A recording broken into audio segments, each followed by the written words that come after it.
بسم الله الرحمن الرحيم جمال الوجود بذكر الإله وتصفو الحياة بنور هدى جمال الوجود بذكر الإله وتصفو الحياة بنور هدى وتطلب نفس له طاعة ويبلغ سعد إلى منتهى. أعوذ بالله من الشيطان الرجيم. بسم الله الرحمن الرحيم. الحمد لله رب العالمين وبه نستعين وصلى الله على محمد وعلى آله الطيبين الطاهرين washabil mayaminal muntajabin. Masih sisa satu pertemuan pembahasan kita tentang penghalang jalan menuju kepada kedekatan Allah Subhanahu wa taala atau pencapaian kesempurnaan insani. Kita sudah menyinggung tentang penghalang yang paling besar adalah setan, di mana kita sudah membahas bahwa setan itu dari jenis jin sebenarnya, dari jenis jin namanya iblis. Setan, kalau saya sendiri melihat apa istilahnya, berbagai pembahasan berhubungan dengan setan bisa dalam bentuk selain jin.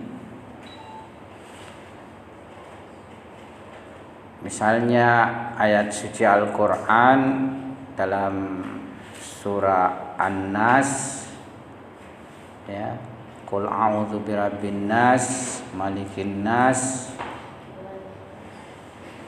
ilahin nas, min syarril waswasil khannas. Jadi di sini khannasnya minal jinnati wan nas. Khannas minal jinnati wan nas. Nas manusia. Jadi khannas di sini terdiri dari jin dan manusia. Sebelumnya kita juga sudah membahaskan iblis itu awalnya jin, justru yang beribadah pada Allah Subhanahu wa taala. Bahkan di riwayat dijumpai ibadahnya ribuan tahun, sampai 6.000 tahun. Namun lantas ia tidak memenuhi perintah ilahi sehingga ia terlaknat, terajam, dan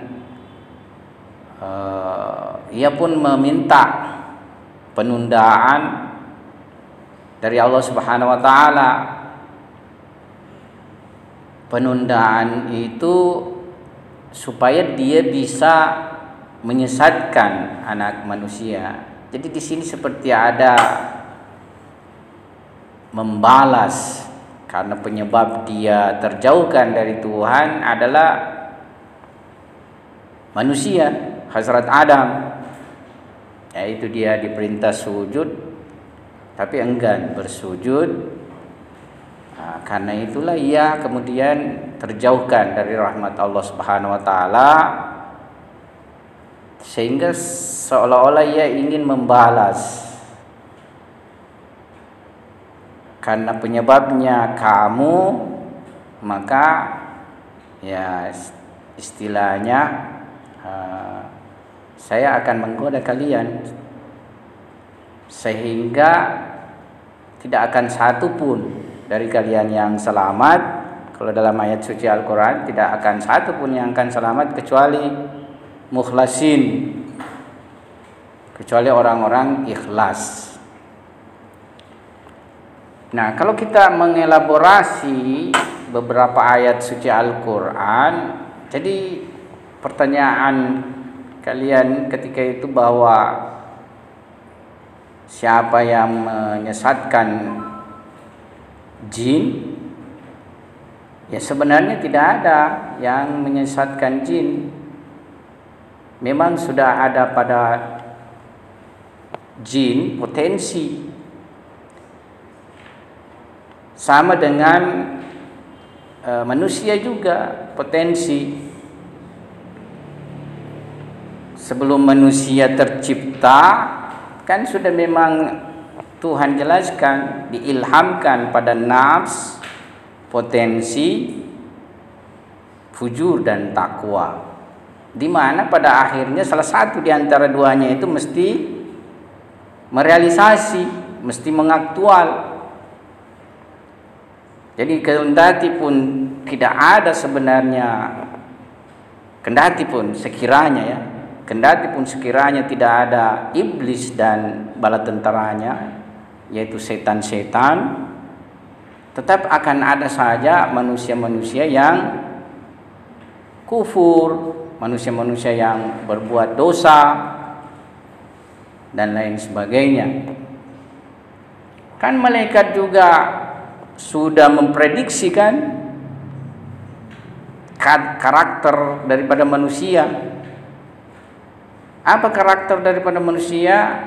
Malaikat katakan dia akan melakukan kerusakan, dia akan menumpahkan darah. Ya. Iblis perannya yakni bagaimana mewaswaskan, bagaimana menjelmakan sesuatu yang sebenarnya buruk bagi manusia karena akan mendegradasikan dirinya menjadi indah, sehingga ia ditarik ke sana untuk beramal ya dengan amalan tersebut.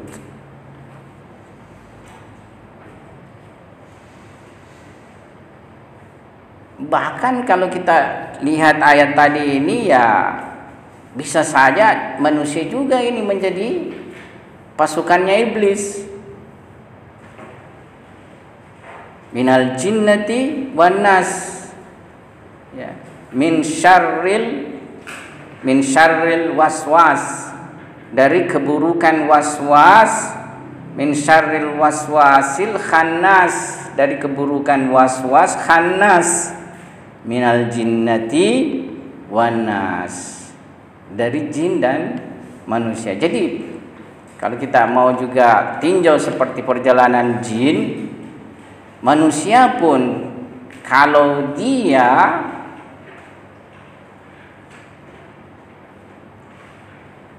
menentang aturan ilahi, tidak mengikuti perintah ilahi, maka pada tingkat tertentu dia pun akan menjadi pasukan daripada iblis, pengikut iblis. Makanya ada ayat suci Al-Quran berbunyi, wala tattabi'u khutuwatis syaitan, dan janganlah kamu mengikuti langkah-langkah syaitan. Wala tattabi'u khutuwatis syaitan innahu lakum aduwwum mubin, sesungguhnya syaitan adalah musuh kamu yang nyata. Ya.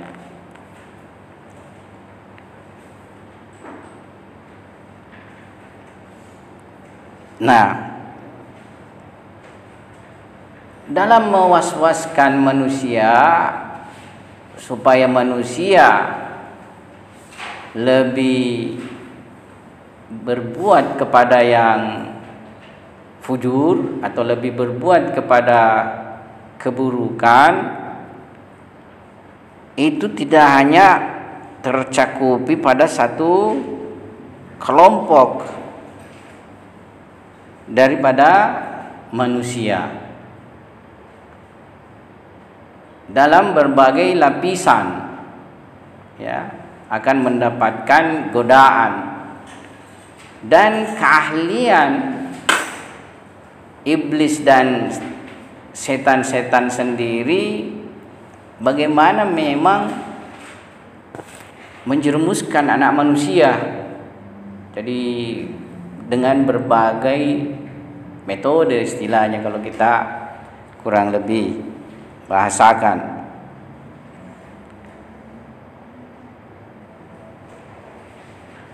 Nah, kalau terkait masalah hasrat Adam dan Hawa kan kita lihat caranya adalah bagaimana mewaswaskan dan memasukkan pada pikiran bahwasanya sebenarnya larangan Tuhan kepadamu itu ya karena kalau kamu melakukannya ya kamu akan menjadi abadi. Ya. Manusia itu semuanya hampir kecenderungannya mau hidup abadi. Sekiranya dunia ini ada jalan untuk hidup abadi, maka manusia akan mencari jalan tersebut. Meskipun segala apa yang dia miliki dia korbankan untuk hidup abadi. Saya lihat misalnya orang tua yang sudah sangat tua pun tidak mau sakit. Kalau sakit segera berobat. Ini indikasi dia tidak mau mati kan? Artinya memang sih kita disuruh berobat, tapi ya banyak fenomena ya orang-orang tua itu saya lihat kecenderungannya untuk tetap menjaga fisiknya dan berobat. Ada istilah sekarang kalau orang sudah tua ya uang itu habis untuk pengobatan. Kalau waktu muda uang habis untuk membuat penyakit. Begitu ya. Jadi kalau masih muda habis uang untuk memunculkan penyakit pada diri. Kenapa? Beli makanan misalnya tidak terkontrol kan makanan, yang penting ada uang. Beli minum kemana-mana dan lain sebagainya ya. Tapi kalau sudah tua kemampuan sudah terbatas ya, pembiayaan itu kepada pengobatan. Misalnya waktu masih muda tidak terkontrol, muncul kolesterol, muncul tekanan darah, muncul jantung, muncul berbagai penyakit ya, itu ya diobati. Dan bentuk-bentuk daripada jelmaan setan yang mewaswaskan ini selain kelompok jin ya, bisa dalam bentuk pemikiran-pemikiran yang sesat, buku-buku yang ditulis yang membuat keraguan terhadap keyakinan yang benar, budaya-budaya yang muncul di mana budaya yang mengabaikan akhlak, mengabaikan aturan ilahi ya. Demikian pula keyakinan seperti ateistik, agnostik atau sinkritis. Kalau sinkritis tahu ya, apa sinkritis? Keyakinan sinkritis.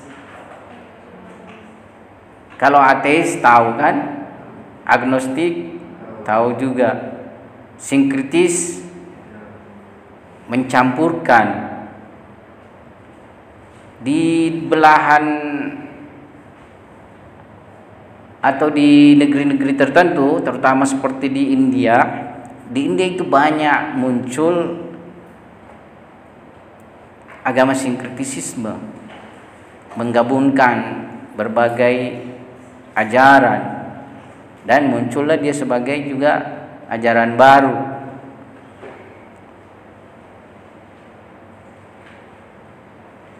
Seperti itu. Atau kalau tanpa misalnya muncul sebagai ajaran baru yang punya banyak pengikut, ya ide-ide sinkritis biasa ya terjadi seperti itu.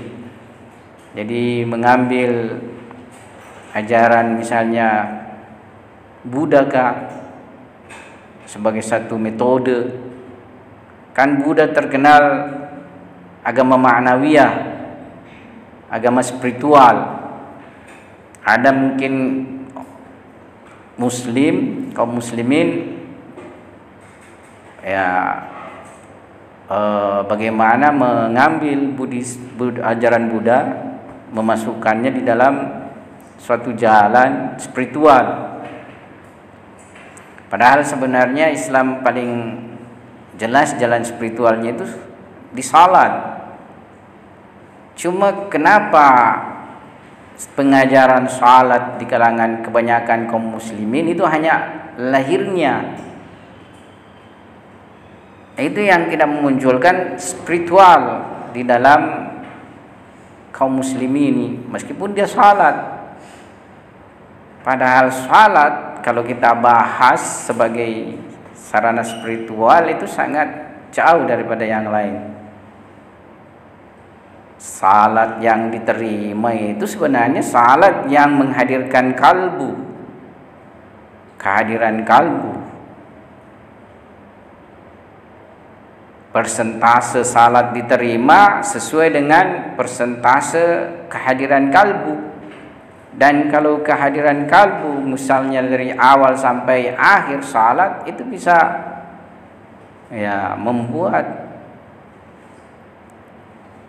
kepuasan spiritual, kekayaan spiritual bagi orang yang salat. Cuma kita tetap merasakan spiritual meskipun kita misalnya tidak terlalu memperhatikan kedalaman spiritual daripada salat. Makanya setiap yang salat jika tidak dengan kondisi terpaksa, kondisi letih atau apa istilahnya, tetap merasakan ada pengaruh ketenangan ketika salat dan selesai salat kan, ya itu sebenarnya minimal. Seorang ulama besar dan arif, kalau saya mengatakan arif, kadang kalau dalam bahasa ahlus sunnah atau bahasa kaum muslimin lainnya itu sufi dia bilang, ya arif sufi, tapi sebenarnya tidak sama persis arif dengan sufi, ya. Ada seorang arif, dia mengatakan sekiranya penguasa-penguasa dunia ini tahu betapa nikmatnya itu salat sunat 2 rakaat, maka dia tidak akan cari itu dunia, ya. Saya masih melihat beliau ini ketika awal pergi belajar, ikut dalam salat jamaahnya. Memang salat jamaahnya sendiri itu mentarbiah kita dalam ma'nawiyah, mendidik kita dalam ma'nawiyah. Jadi kita menjadi makmumnya saja itu, mengikuti beliau sebagai imam, itu kita akan mendapatkan daya tarik spiritual, mendidik ma'nawiyah kita, ya. Ada kisah seorang, bukan misalnya orang ulama, masyarakat biasa, bekerjalah seperti pegawai lah, bekerja. Dia tinggal di Tehran. Nah, ulama besar ini tinggal di Qum. Ya.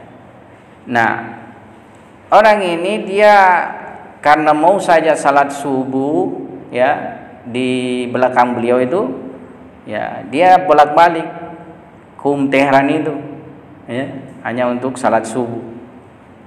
Jauhnya itu 100 kilo lebih. Cuma kalau di sana karena jalanannya itu satu arah, ya, mobil itu istilahnya 100 lebih kecepatannya. Tidak boleh sampai 140, 120. Biasa gitu kalau 120 kecepatannya itu. Makanya kalau dia lagi kecelakaan itu biasanya ini, ya. Orang sana bilang dogun, hancur mobilnya itu, misalnya kayak seperti itu. Ya. Dia pernah cerita tentang salatnya, dia menyaksikan surga. Ya. Sedemikian misalnya mengikuti salat berjamaah sama Arif ini. Nah, kita sebenarnya ya perlu untuk membuat kaum muslimin jangan lari kepada spiritual di luar Islam, yaitu harus salat ini harus ada orang yang sempurna salatnya membimbing yang lain untuk mendapatkan spiritual di dalam salat. Bukan cuma misalnya kita melakukan sebagai suatu beban, ya, dan lain sebagainya. Jadi bisa saja bentuknya justru seperti media yang kita pakai sekarang ini, media sosial, khannas itu, waswasil khannas itu, ya, media dalam berbagai bentuknya. WA misalnya kan, yang ya istilahnya yang paling banyak kita gunakan sebagai komunikasi. Kalau tangan kita salah mengetik sesuatu dan mengirimnya, menjadi dosa, kan begitu? Kita mengetik sesuatu tapi sebenarnya kandungannya batil.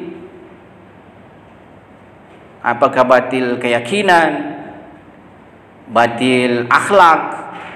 Kita post, kita was-was khannas, ya, mempengaruhi orang supaya sesat.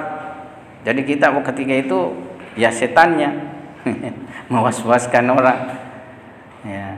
Tapi kita bisa juga suatu ketika muatannya kebenaran, muatannya kebenaran akidah atau kebenaran akhlak. Ketika itu kita jelmaan Nabi misalnya, ya, mengajak manusia kepada kebenaran, mengajak manusia kepada kebaikan. Media ini tapi media sekarang kan dikuasai oleh orang-orang yang tidak, ya, istilahnya berpihak pada nilai kebenaran. Pemiliknya bahkan ya para Sionis, ada bukan, tapi kebanyakan, ya. Makanya ketika kita melawan media itu, ya, itu misalnya saya saja di Facebook kan, ya, melawan, kita menyuarakan kebenaran di Facebook, misalnya kebenaran Palestina, ya, itu nanti kita punya akun diblokir. Saya ada 2 akun dulu, sudah banyak istilahnya sesuai dengan ini pertemanan apa semua, ya. Jadi ada satu saya pakai Ruhul Makawaru, ada satu Samsunar nama saya sendiri kalau tidak salah, 3 Mimala, ada Oase Ma'rifat, itu diblokir semua. Karena memperjuangkan Palestina, dulu memperjuangkan isu Jenderal Soleimani, ya. Seperti itu. Jadi diblok. Akhirnya saya tidak mau bikin akun baru lagi karena mulai lagi dari awal kan, satu-satu berteman dan lain sebagainya. Saya tidak buat lagi. Ya, dulu saya punya ini banyak, saya kelola itu channel-channel. Apakah itu namanya tuh grup-grup ya di Facebook itu kan kita bisa buat grup. Ada grup Irfan, grup filsafat, grup teologi saya buat. Ya. Banyak seperti itu dulu saya jadi adminnya. Buat seperti itu. Ya. Masih ada misalnya itu. Saya lupa-lupa seperti ada grup Mullah Sadra apa? Lupa Ya. Jadi media ini salah satu juga alat mewaswaskan kita hari ini. Ya. Makanya di sini harus ditahan nafs. Ya, ditahan nafs. Tidak jarang juga itu media membuat bertengkar orang, tidak bisa tahan nafsnya. Ada dikirim orang, dikomentari. Komentar tambah komentar, akhirnya berselisih pandangan. Ya. Jadi kita yang harus juga berjuang menahan nafsu itu di media. Jangan sembarang kirim, ya. Jangan sembarang terima. Kalau mau mengirim, kirim yang mengandung kebenaran, mengandung kebaikan. Ya, seperti itu. Dan berbagai yang lain. Di sini tidak ada yang mempunyai kemampuan edit untuk memposting di YouTube. Tidak bisa. Siapa namamu? Alvin? Tidak bisa Alvin. Kamu Mutahari. Misalnya mau edit dulu itu saya punya pelajaran-pelajaran, baru kirim ke channel saya. Kan saya itu ada 4 channel YouTube saya. Dulu ditangani sama Kak Wawannya kan, tahu Wawan kan? Tapi dia sudah pulang di NTT. Kamu yang pegang channel apa? Al-Hikmah. Ya.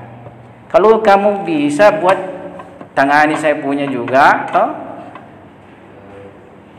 Kalau ada waktunya banyak, tapi kalau tidak punya waktu ya tidak usah, karena kamu juga posisimu belajar lebih serius, lebih penting.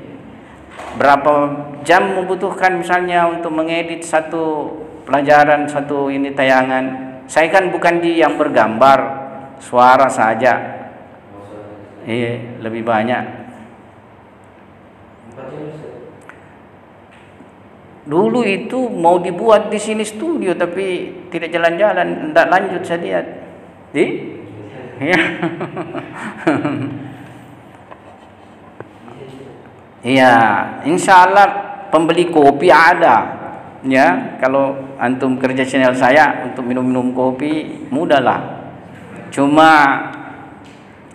apa saya bilang itu, waktu antum itu, ya.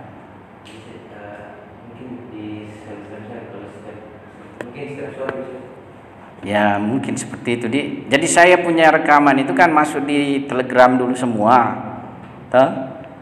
Nanti di Telegram antum ambil, baru saya kirimkan semua anunya kan, channelnya, passwordnya apa semua, kirim ke situ. Antum bisa pelajari dulu yang ini kan, ya.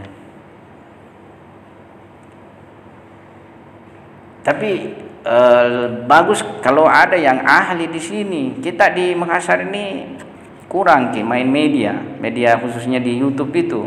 Tasayu Jakarta, Jawa sudah ini Kalau saya kan ada 4 itu memang bermacam-macam. Kalau khusus Irfan ada namanya Ibnu Arabi, ya, itu khusus irfan.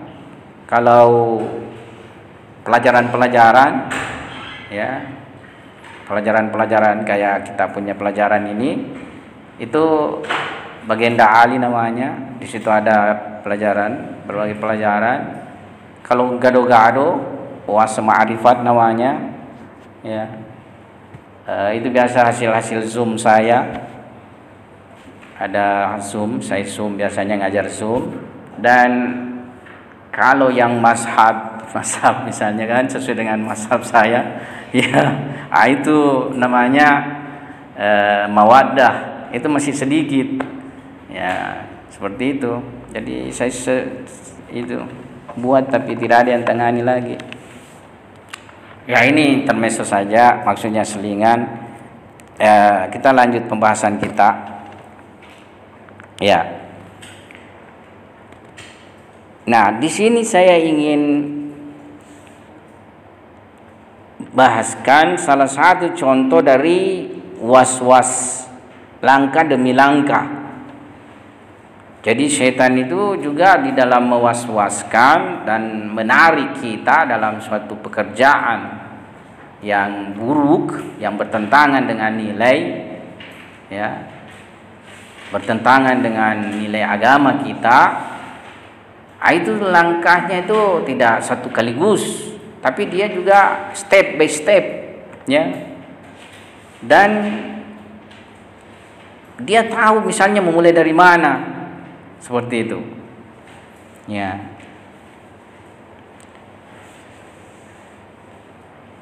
Di sini dijelaskan, dinukil, ya.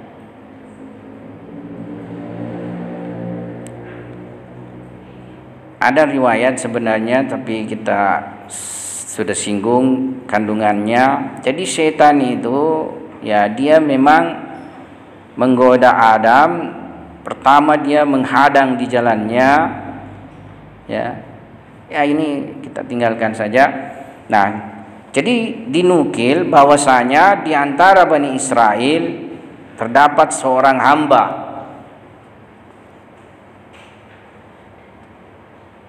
di mana suatu hari, ya, ada seorang perempuan muda yang sakit.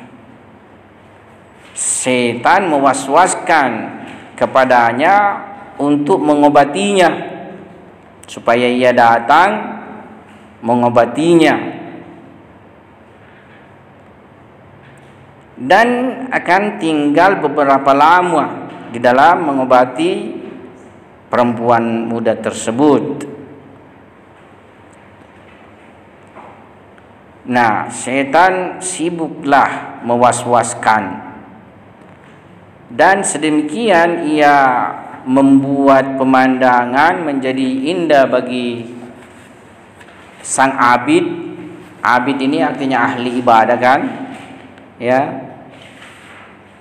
Sampai sang abid ini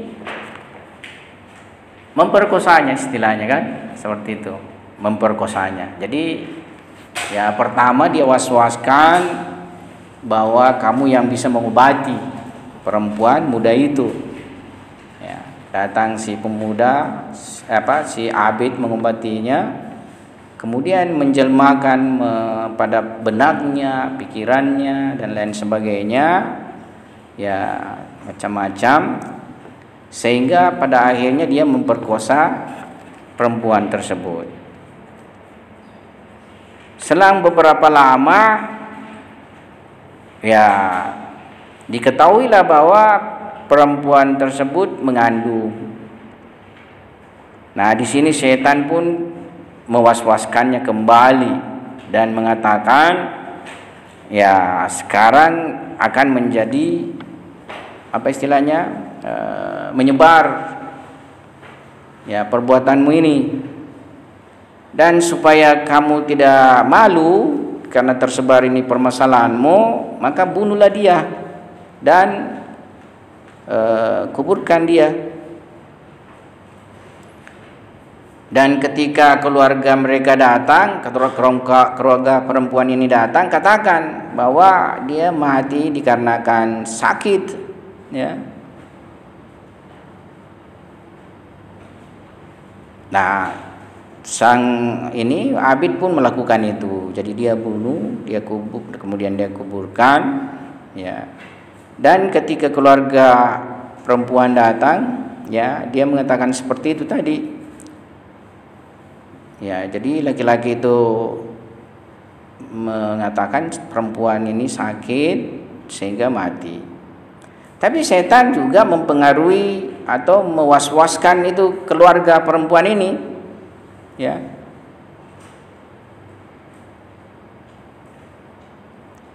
Bahwasanya jangan-jangan sang Abid ini berdusta. Jadi dia was-waskan kepada keluarga perempuan ini, bisa saja itu si Abid berdusta. Jadi misalnya perempuan muda itu tidak mati karena sakit, tapi dia mempunyai memang niat buruk terhadapnya dan lantas membunuhnya dan menguburkannya. Nah, akhirnya mereka pun membuka kubur itu dan menyaksikan bahwa perempuan ini memang mati terbunuh. Nah, setan kembali kepada Abid dan menjelma dalam pandangan Abid, jadi dia menjelma. Ya. Dia menjelma. Jadi setan itu bisa juga menjelma dia. Tamassul, ada namanya tamassul. Kan di dalam, bukan ayat suci Al-Quran, tapi di dalam kisah, ya, tentang Nabi Ibrahim alaihissalam dengan putranya Nabi Ismail alaihissalam, kan, ya, itu disyaratkan setan pun terjelma di situ, kan, ya, sehingga Nabi Ibrahim melempar itu, kan, mengusirnya itu. Jadi setan juga mempunyai kemampuan tamassul. Tamassul itu yakni menjelma, ya, ada bentuk itu. Tapi kalau setan pada dasarnya memang materi dia, cuma halus materinya. Ya. Jadi dia menjelma di hadapan sang Abid itu, ya. Dan dia menyatakan bahwa saya juga pernah tertimpa permasalahan seperti ini, ya. Dan sekarang saya bisa menyelamatkanmu, tapi syaratnya, ya, kamu harus mengikuti perkataanku. Sang Abid berkata, bagaimana? Ya, apa yang harus saya lakukan? Setan pun menjawab, kamu sujud kepada aku, kamu 2 kali sujud kepada aku, kamu akan mendapatkan keselamatan. Ya, pada akhirnya sang Abid pun terima dan dalam hadapan setan dia sujud dan kafir. Ya, jadi ini istilahnya akhir daripada puncak, ya, perbuatan yang dilakukan sang Abid sampai dia sujud kepada setan. Langkah-langkah itu, ya, tadi itu. Ya. Kalau di dalam kisah sufi, ya, ada juga modelnya digoda. Jadi ada kisah itu sufi muda, saya lupa namanya. Dalam kisah-kisah sufi itu ada sufi muda, kalau tidak salah juga sangat gagah. Dia adalah pandai besi yang membuat parang, pisau dan lainnya itu. Ya, suatu ketika mungkin perempuan sangat tertarik dengan kegagahannya sufi muda ini. Akhirnya dia datang dalam kondisi sunyi. Dia ajaklah istilahnya seperti apa yang dilakukan si Abid ini terhadap perempuan itu kan. Tapi si laki-laki sama sekali tidak melakukannya, menolak dia. Ya, menolak. Sehingga perempuan ini pun pergi kembali. Ya, perempuan cantik ini pun pergi kembali. Dari ini istilahnya, peristiwa ini muncul karamah pada si pemuda itu dalam kisah itu. Jadi karamahnya itu muncul, ya. Dia tidak perlu pakai alat mengambil misalnya itu yang besi-besi tenggelam dalam panas sekali itu tuh, ya. Yang kadang sudah merah itu besi kan kalau dibakar, ya. Jadi diambil saja, tidak terbakar tangannya. Ya. Karamahnya itu. Ya. Ini lawan daripada peristiwa Abid ini. Perempuannya yang menggoda, ya. Ujian terberat dihadapi Nabi Yusuf kan godaannya Sulaiha juga. Sulaiha perempuan dalam kisah itu sangat cantik sekali, mengunci pintu. Ya sudah. Tapi Nabi Yusuf tidak tergoda. Dan setiap suatu kondisi tertentu yang sangat misalnya menjebak berbuat buruk bisa teratasi, ya, maka satu langkah mendapatkan kedudukan, bahkan bisa berderajat-derajat. Ya. Dan jihad nafs kurang lebih seperti itu. Lihat makanan enak mampu tahan, lihat minuman enak mampu tahan, atau sekedarnya. Kalau saya tidak tahan Kak tanpa sekedarnya. Sekadarnya. Itu pun sekadarnya 2 piring. 2 piring penuh. Intermezzo ini ya. Saya dulu semasa seperti kalian mahasiswa, kalau ada undangan, ya kita kan jarang makan makanan enak kan, ya mahasiswa. Kalau kalian enak di sini, makanannya ada yang masakan lah, adalah masakan. Meskipun misalnya sederhana atau bagaimana kan ada ya. Kalau kita dulu betul-betul ya berapa dikirimi ke orang tua. Kalau saya itu karena dari keluarga juga ya istilahnya miskin, ya berapa dikirimi saya, habis misalnya kan 10 hari habis, 20 hari itu apa, tidak ada kan. Kalau dapat ke undangan 1 kali makan-makan, wah kesempatan ini, kapan kita dapat makanan enak lagi, ya ambil miki piring, ya penuh di situ itu penuh. Pemandangannya indah, gunung penuh. Ya. Bagaimana, akhwat? Ya,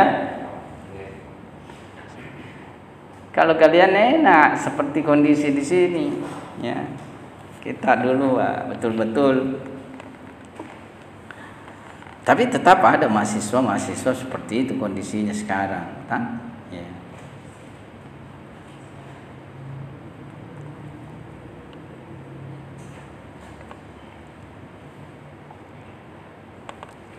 Nah ini tadi kisah bahwa setan itu dia menggoda kita itu, ya, langkah demi langkah.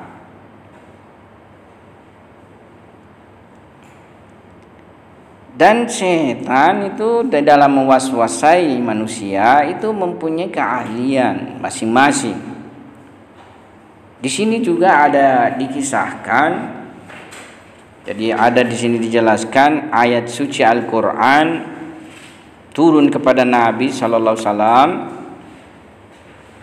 bahwa orang-orang yang ketika dia melakukan perbuatan buruk atau dia menzalimi dirinya, dia kemudian ingat Tuhan, lantas dia beristighfar dengan dosa-dosanya. Ya. Jadi kita ini kan istilahnya sekali-sekali atau berkali-kali ya, terjatuh di dalam dosa dan kesalahan, ya mesti segera sadar, ya, mesti segera sadar dan meminta ampun pada Tuhan, beristighfar kepada Tuhan. Taubat itu sendiri, taubat itu sebenarnya suatu hal wajib dilakukan. Perintah dalam ayat suci Al-Quran itu banyak perintah untuk bertobat. Ya. Salah satu yang sangat biasa kita dengar ayat tubu ilallahi taubatan nasuha. Ya. Jadi perintah bertobat itu banyak sekali. Yani bertobatlah kepada Allah, mohon ampunlah kepada Allah. Nah, kalau ayat ini mengatakan orang-orang yang ketika dia melakukan perbuatan buruk, lakukan dosa dan serta menganiaya dirinya, menzalimi dirinya, lantas dia ingat Tuhan dan kemudian memohon ampun kepada Tuhan atas dosa-dosanya.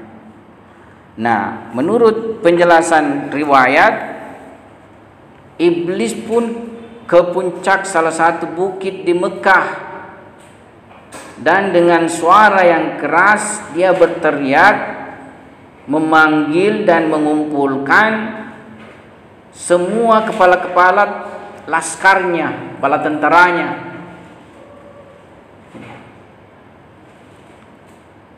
Nah, mereka datang. Jadi para pemimpin-pemimpin bala tentara ini pun datang dan mengatakan, "Tuanku, ya, apa kabar kamu memanggil kami semua ini? Ya, apa perintahmu? Kenapa engkau memanggil kami semua?"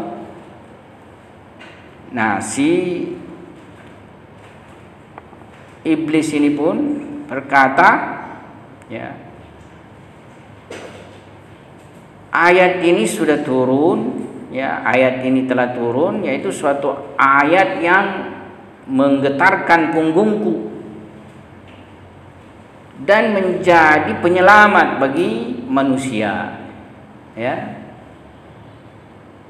Kan kalau tidak ada istighfar, tidak ada taubat kembali, kita tidak selamat, tidak akan selamat.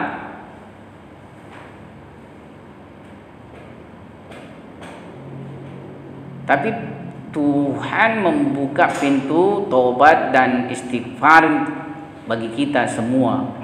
Sampai-sampai meskipun misalnya dosanya bagaimana beratnya, tapi kalau bertobat sungguh-sungguh Tuhan pun mengampuni. Cuma ada dosa yang berat prosesnya untuk diampuni.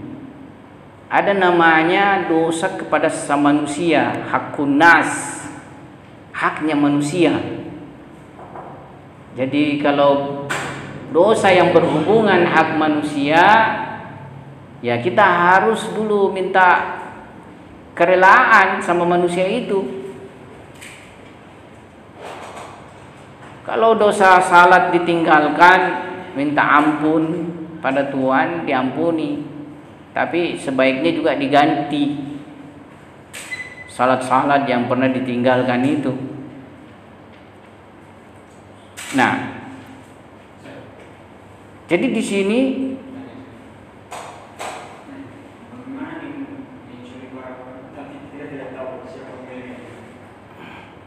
ya, kalau seperti itu berniat saja berbuat kebaikan kepadanya misalnya, untuknya. Kalau sudah tidak ditahu sampai sekarang kan, ya. kebaikan yang dibuat itu dikirimkan saja kepada mereka ini pahala-pahalanya, semoga dia mau ridho nanti. Nah, kembali lagi kita. Jadi setan mengatakan ayat ini menggetarkan saya punya punggung dan menjadi wasilah manusia untuk mendapatkan keselamatan. Siapa yang bisa berhadapan dengannya? Maksudnya ada idenya untuk menangkal pengaruh ayat ini kepada manusia. Salah satu dari setan besar, jadi ada juga setan besar, ada setan kecil. Ya. Setan besar itu biasanya menggoda orang-orang besar-besar juga. Ya. Jadi semakin misalnya meningkat keimanan, setan yang datang menggoda semakin besar juga kemampuannya itu menggoda yang datang. Kalau misalnya yang was-waskan sedikit saja berdosa ya, yang kecil-kecil saja nautus. Tapi kalau yang sudah mempunyai misalnya daya tahan kuat, diutuslah yang kira-kira juga ya bisa ini mengalahkan orang tersebut. Jadi salah seorang setan yang besar, maksudnya pembesar, dia mengatakan saya mampu membuat sebuah tipu daya seperti ini. Ya, tapi artinya di sini tidak diceritakan apa tipu dayanya, tapi iblis tidak terima, dia punya metode, cara, ya. Yang lainnya pun kemudian bangkit dan mengutarakan dia punya ide, pandangan. Iblis pun tidak menerimanya. Kemudian sampai kepada was-was khannas. Jadi sampai kepada was-was khannas, dia berkata, ya. Jadi sampai kepada was-was khannas, dia berkata saya yang akan bertanggung jawab. Iblis berkata dari jalan apa? Dia berkata saya akan menyibukkan dia dengan janji-janji dan harapan-harapan. Jadi akan menyibukkan anak manusia dengan janji-janji dan harapan-harapan sehingga dia terkotori dosa, dan ketika mereka berdosa dia pun melupakan untuk bertobat. Nah, disinilah iblis berkata, ya kamu bisa mengambil tugas ini. Ya, saya utus kamu sampai hari kiamat. Jadi was-was khannas ini ya istilahnya dia akan membuat janji-janji dan harapan-harapan pada kita.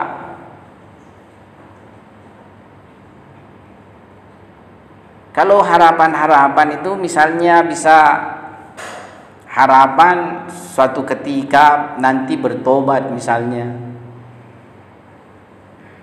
Jadi kadang masa muda kita itu tidak menyadari sehingga tidak bersegera tobat. Karena kita pikir ya kita ini masih lama misalnya bisa hidup, masih panjang usianya kita ini, kan begitu. Ya, jadi banyaklah janji-janji dan harapan-harapan yang diwaswaskan pada kita, masuk dalam benak kita, menjadi semacam khayalan-khayalan dan waham kita, sehingga lupa untuk bertaubat, ya. Dan satu hal juga yang harus kita pahami, kadang dosa itu kalau dia sudah meracuni seluruh jiwa kita, mati kita punya jiwa. Kan sebagaimana racun yang meracuni badan kita, itu juga kalau sudah menjalar pada badan kita dan sampai ke jantung misalnya, saya juga bukan ahli racun, ya itu sudah mati badan kita dan tidak terselamatkan dengan pengobatan, ya tidak terselamatkan dengan pengobatan lagi. Nah, kita punya ruh juga bisa saja seperti itu kondisinya. Kan setiap dosa itu racun, tapi bagi jiwa, misalnya kita bohong, racun, ya apa saja yang dalam Islam misalnya sebagai sesuatu perkara taklif kita langgar. Kan taklif itu ada wajib, ada haram, ada makruh, ada mustahab, dan ada mubah. Ya. Dia kalau kita langgar itu racun bagi jiwa kita. Suatu ketika jiwa bisa mati karena racunnya sudah sedemikian parahnya pada diri kita. Ya. Jadi ya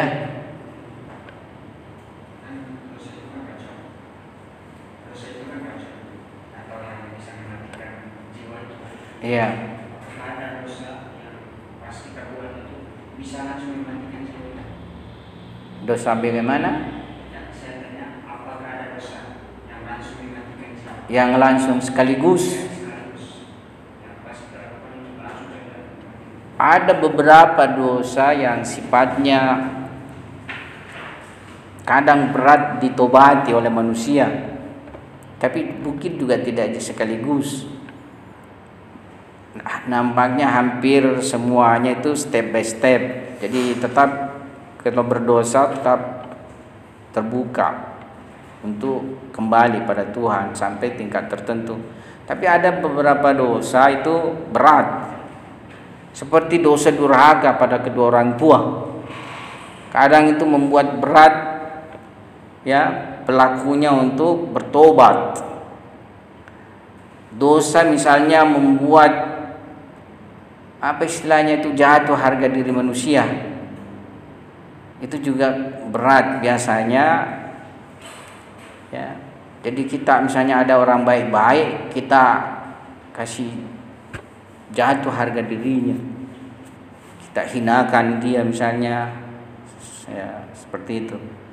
Yang ketiga, saya ragu apakah tinggalkan salat atau lainnya. Mungkin tinggalkan salat. Jadi itu kalau yang dua ini saya ingat, durhaka kepada kedua orang tua, ya menghilangkan harga diri mukmin, khususnya mukmin di sini dalam menjelaskan menghilangkan harga diri mukmin. Yang ketiga ini boleh jadi meninggalkan salat. Jadi misalnya salat mungkin sudah mengkristalmi, dia tinggalkan. Kalau mungkin tinggalkan temporer, ya tidaklah seperti itu. Ada beberapa fenomena saya lihat, ada orang baik-baik akhlaknya kalau dari dimensi hubungan sesama manusia, tapi beratnya dia salat, tidak mau salat. Saya tidak tahu kenapa Pak, berat sekali salat. Sampai kayaknya setiap hari itu tidak ada salat dia lakukan. Dan di sini kadang terjebak juga kita bilang, ya ternyata tidak salat bisa tanya baik akhlaknya bisa juga. Bahkan kadang orang mengatakan lebih bagus itu yang baik akhlaknya tidak salat daripada misalnya salat tapi tidak baik akhlaknya, kan kadang kita sudah bandingkan seperti itu. Beberapa kasus saya lihat ada beberapa kasus begitu. Jadi orang yang meninggalkan sholat, tapi ini kasus Tidak bisa juga dipandang sebagai umum, karena ada dong yang memang meninggalkan salat tidak bagus juga akhlaknya kan. Betapa banyak misalnya kan seperti itu ya. Tapi ada beberapa kasus saya lihat meninggalkan salat, sama sekali tidak salat, tapi akhlaknya baguslah. Kalau kita misalnya amanah kepada dia, amanah, kerja amanah dia, ya begitu. Saya juga tidak tahu ini apakah suatu tipuan juga istilahnya. Ya, jadi kurang lebih itu yang berat ya ditobati. Tapi kalau misalnya ada satu dosa dilakukan langsung tertutup pintu tobat, sepertinya tidak pernah saya dengar ada yang seperti itu. Ya. Fir'aun sebenarnya juga itu yang mengaku Tuhan, masih terbuka pintu tobat baginya. Makanya Nabi Musa pun diperintah Tuhan, idhab ila Fir'aun, ya, pergilah kepada Fir'aun dan berkata lembutlah kepadanya, ya, dalam mengajak kepada kebenaran berkata lembutlah kepadanya. Mungkin dia bisa istilahnya sadar dari ya kezalimannya tersebut, ya seperti itu. Ya. Padahal Fir'aun kan mengaku Tuhan, itu dosa juga sangat besar sekali kan. Sudah mengaku sebagai Tuhan. Dalam ayat suci Al-Quran terdapat ayat tentang Fir'aun, dia berkata, ana rabbukumul a'la, saya Tuhanmu yang tinggi. Makanya dia menantang, bukan ini Fir'aun ya, Nabi Ibrahim, lain lagi kisahnya, Namrud. Ya, jadi seperti ini. Tadi kita sudah bahas, jadi cara untuk membuat anak manusia untuk lalai dan tidak segera misalnya taubat pada Tuhan, yaitu dengan janji-janji dan harapan-harapan. Apalagi itu istilahnya dalam riwayat itu tulul amal, panjang harapannya. Apa itu saya lupa ke. Yang jelas ya, saya kan ini istilahnya mengalami beberapa proses itu, ya memang seperti itu kenyataannya, ya. Jadi kita ini maupun dalam perbuatan kebaikan itu terhalang dengan was-was setan itu.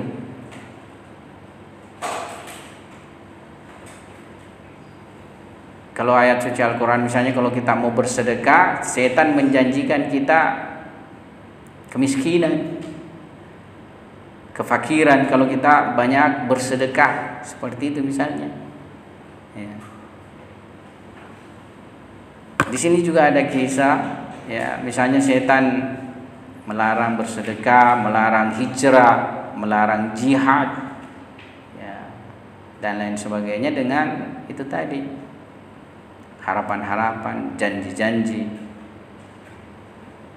Ya, bukan berarti kita tidak boleh punya harapan ya, yang kadang kita sebut cita-cita. Tetap harus punya cita-cita. Tapi cita-cita itu bisa kita selaraskan dengan usaha kita. Misalnya kan kita sebagai pelajar, ya bukan berarti tidak sejalan dengan cita-cita misalnya taruhlah menjadi kaya raya, ya. Bukan tidak sejalan, tapi orang bilang agak jauh jalannya, ya, agak jauh jalannya. Kenapa jauh jalannya? Ya, kecuali mungkin kalau dapat istilahnya keberuntungan. Ada seorang pelajar dalam sebuah cerita ya, kisah. Tapi dia memang anak orang kaya. Ini yang saya mau ini kan toh, maksudnya mau ini. Jadi dia anak seorang kaya, tapi dia suka belajar agama. Akhirnya dia pun menjadi seorang pelajar agama. Dia ceritakan waktu dia menjadi pelajar agama itu dia punya tasbih. Tasbihnya adalah mutiara yang harganya mahal-mahal itu. Suatu ketika dia pergi berziarah, ya, putus gitu talinya, terhambur ki itu mutiara-mutiara. Dia tidak gubris pungut ki, ya istilahnya karena kaya istilahnya dia tidak gubris pungut, ya seperti itu. Sedemikian. Nah dia anak satu-satu, ya. Orang tuanya kaya karena punya perusahaan besar, ya. Jadi dia belajar menjadi alim. Sudah mulai alim, sudah mulai takwanya bertambah, ya. Meninggal, kedua orang tuanya jatuh warisan kepadanya. Artinya dialah yang jadi kaya raya sekarang, bukan orang tuanya yang jadi kaya raya, ya. Tapi ketika jatuh warisan itu kepadanya, tidak ada ngambil.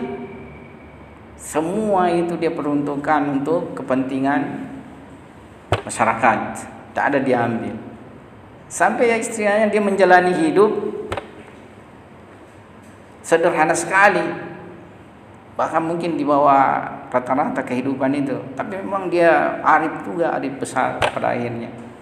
Suatu hari dia membeli saya lupa kentang atau bawang bombay.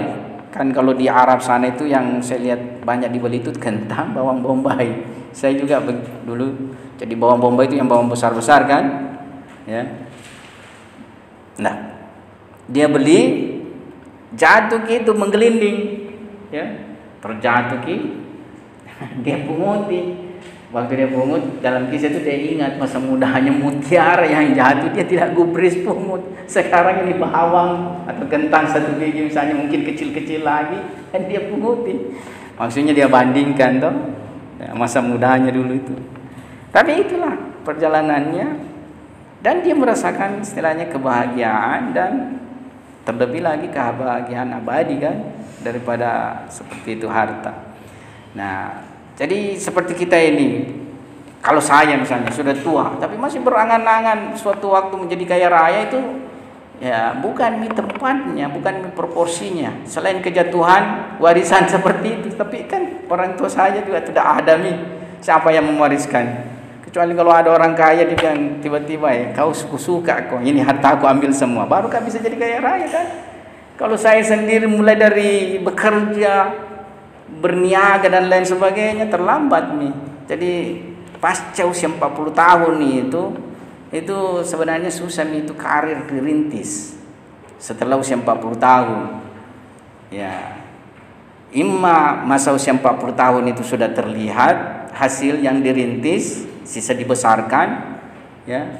Seperti seorang pelajar, justru pada usia 40 tahun itu lebih enak dia rasakan pelajaran dan lebih berpeluang untuk berkarya, ya, seperti itu. Kalau pelajar dia, masa-masa kalian ini kadang terpaksa rasanya masuk kelas, kemudian mengerti tidak mengerti, ya, tidak ada masalah kan, ya. Dan nikmatnya belajar justru ketika juga sudah tersedia itu pengetahuan untuk mengakses pengetahuan berikutnya, ya. Nikmatnya itu seperti itu, ya.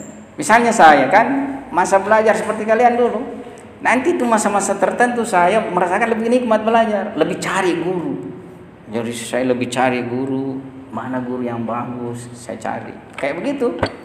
Dan saya rasakan itu nikmatnya ilmu, ya. Saya rasakan nikmatnya itu ilmu, semakin enak rasanya, ya. Saya kira ini kita punya pembahasan setan dan iblis selesai. Iblis dan setan, jadi musuh kita itu setan dan iblis, atau iblis lah. Tapi karena kita potensi jadi setan juga, ya diri kita ini juga musuh, ya. Siapa tahu sudah terjelma jadi setan, ya Kita juga musuh diri kita sendiri. Saya kira kesempatan ini pembahasan kita sekian, mudah-mudahan ada manfaatnya. Assalamualaikum warahmatullahi wabarakatuh. شغوف إلى ربه أحب رضاه أحب